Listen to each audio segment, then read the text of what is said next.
Audience members. Alright.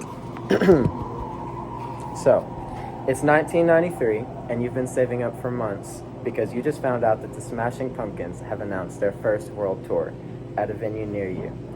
You've saved up for months eventually, and you were able to afford 3 $15 tickets to go see their show. What you just heard was my Uncle Craig's first concert experience. Now fast forward to 2021, your favorite artist, Conan Gray, is going to be in Nashville near you. And you quickly rush to the computer out of excitement. It's your first concert, you've never been before, and you're soon disappointed because you figure out you're going to be paying $407 for 2 mediocre seats before fees. So why have concert tickets inflated so much, and what's the difference?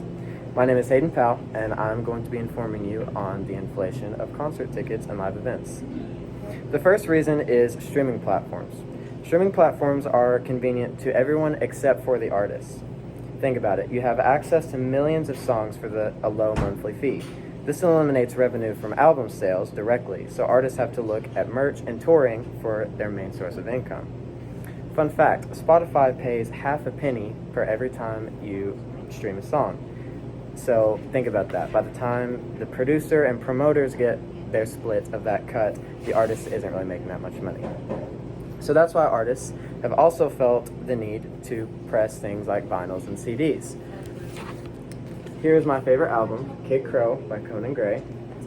I bought this for $20. This is a single of 2 of the exact same songs as the other album, also for $20.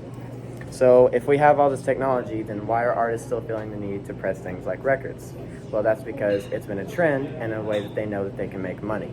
They knew that because there was only 100 of these singles pressed that I was going to buy it just so I could say I had one. The next reason why concert tickets have become so expensive is because promoters for live events and tours are now making less money because of the artist demand for more cut from the tickets. So promoters have now added those random fees that you hear about when you get to the checkout line, called service fees or whatever super vague descriptions, so that those promoters and people backstage can still get their cut of the money. Since artists aren't making as much from their album sales, they have to demand more of the cut from touring. The last reason is that concert tickets and live events have now become a sort of stock market as something that you can invest in and resell to get more money out of. For example, people are buying concert tickets and selling them at a way higher price just because they know that's high in demand, which is pretty corrupt. Our friends bought $100 Taylor Swift tickets, and the seats are pretty good. We're glad to have them. But now that I've gone back and looked, if I were to go buy tickets now, I wouldn't be able to do that without spending at least $500. And people are still buying those tickets.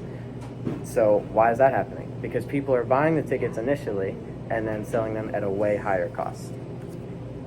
Lastly, the coronavirus has played a part in the inflation and downfall of live events, but that is actually the smallest contributor to the problem. So that is why concert tickets have become so expensive in the last 30 years.